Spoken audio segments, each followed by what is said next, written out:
jika Anda melintas di Purwodadi, ada salah satu situs kuno yang nyaris terlupakan.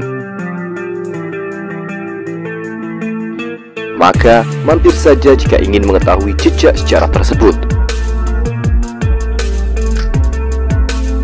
Wisata alam ini sungguh memang aneh, ajaib, dan terkesan menakjubkan. Bledug Kuwu namanya.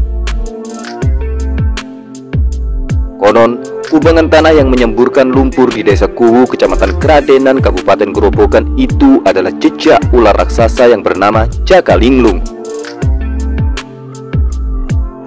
Setelah membunuh bajul putih di Laut Selatan, jejak itu akhirnya muncul.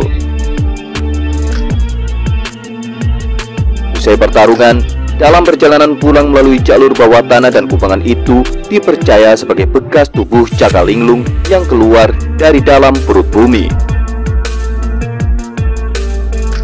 Menurut legenda masyarakat sekitar, fenomena alam Bledug Kuwu bermula pada masa Kerajaan Medang Kamulan sekitar abad ke-8.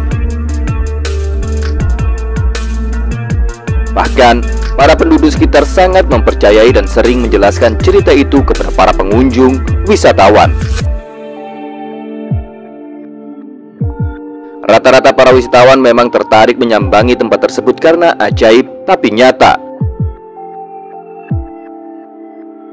Tak jarang juga penasaran terhadap peninggalan cerita legenda rakyat yang ada di zaman Kerajaan Medang Kamulan. Secara singkat, tour guide pun mengulas bahwa dahulu di Kerajaan Medang Kamulan dikuasai oleh seorang raja bernama Prabu Dewata Cengkar. Dia adalah sosok raja yang sombong, serakah, dan ditakuti. Dia juga dikenal sebagai raja yang tidak bisa mati, sehingga tidak pernah kalah dalam bertarung melawan musuh-musuhnya. Dia juga sering menarik upeti kepada rakyat semaunya. Jika ada yang membangkang, langsung dibunuh. Konon, Dewata Cengkar mempunyai ritual meminum darah manusia. Oleh sebab itu, kesaktian raja itu menyebabkan dirinya tidak bisa terbunuh atau mati.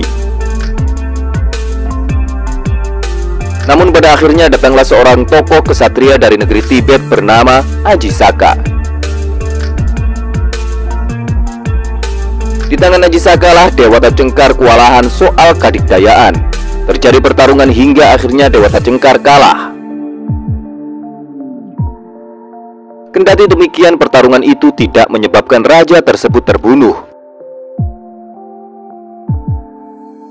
Kalah bertarung, Dewata Cengkar kemudian melarikan diri ke Laut Selatan dan malih rupa menjadi bajul putih atau siluman buaya putih. Aji Saka pun kemudian mengutus anaknya yang bernama Jakalinglung untuk mengejarnya ke laut. Jakalinglung sendiri merupakan lelaki yang sakti mandraguna, namun sayangnya ia mempunyai fisik buruk rupa dan mengerikan. Kepercayaan masyarakat sekitar, Jakalinglung digambarkan sebagai ular naga raksasa. Sebelum berangkat ke Laut Selatan, Jaka pun diberi pesan oleh sang ayah, Aji Saka. Jika menang melawan bajul putih, ia tidak diperbolehkan pulang melalui jalur darat, melainkan harus melalui perut bumi. Mengapa melewati jalur bawah tanah? Hal itu supaya fisik Jakalinglung tidak terlihat oleh masyarakat. Sebab jika ada yang melihatnya, dikhawatirkan akan menjadi bahan pergunjingan masyarakat. Terlebih fisiknya yang sangat menakutkan. Bajul putih jelmaan Dewata Cengkar akhirnya pun berhasil dibunuh dan dikalahkan oleh Jakalinglung dalam pertarungan di Laut Selatan. Jaka pun kemudian pulang sebagaimana pesan ayahnya, yakni melalui jalur bawah tanah. Begitu keluar, ia menyembul di daratan Desa Kuwu.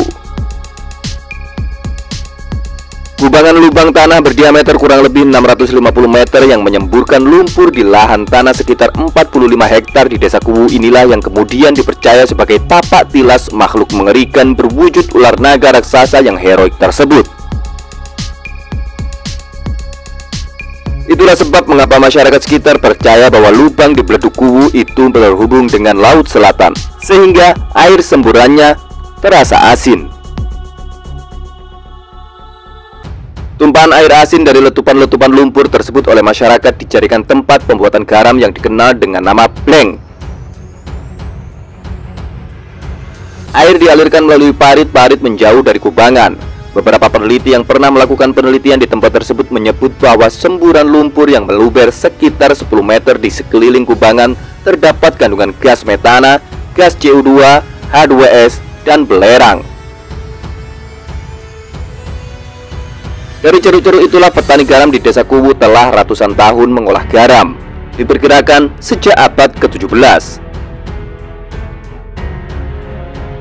Petani garam yang membuat parit dan mengalirkan di pinggir kubangan itu harus telanjang atau tidak berpakaian.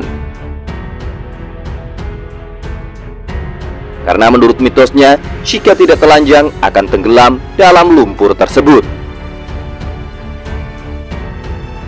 Letupan terbesar Beleduk Kuwu dinamai Joko Tuwo. Dia meledak secara periodik sekitar 15 detik sekali dengan bunyi bleduk, seperti namanya kini. Lemparan lumpur sekitar 5-10 meter ke udara dan jatuh ke tanah sekitar 10 meter. Sementara letupan kecil disebut Rorodeno, bunyinya lebih lemah.